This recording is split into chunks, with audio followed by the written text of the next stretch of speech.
Hello mga karakrod! Welcome sa ating OFW Life in Japan! Dito ay babahagi ng ating mga kabayang OFW ang kanilang experience sa buhay Japan. At magbibigay din sila ng kanilang tips and advice kung paano mag-survive bilang OFW dito sa Japan. Ngayon ay makakasama natin ang isa nating kababayan.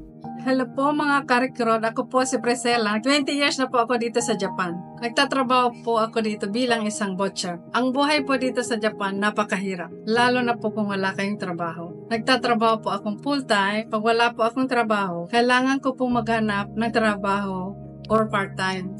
Dahil po ang expenses po dito hindi humihinto. Ang tips ko lang po sa inyo, maghanap po kayo ng part-time para siguradong hindi po kayo kapusin. Pakahirap ng walang trabaho. Pangbayad po sa mga expenses. Maging masipag at matyaga para po kayo ay mag-survive po dito sa Japan. Shout out po sa family ko, nanay ko, sa mga kapatid ko. Shout out din po sa mga kaibigan ko dito sa Japan. Ini-invite ko po kayo sa Kayayome, isa pong Philippine restaurant. Thank you mga karikros.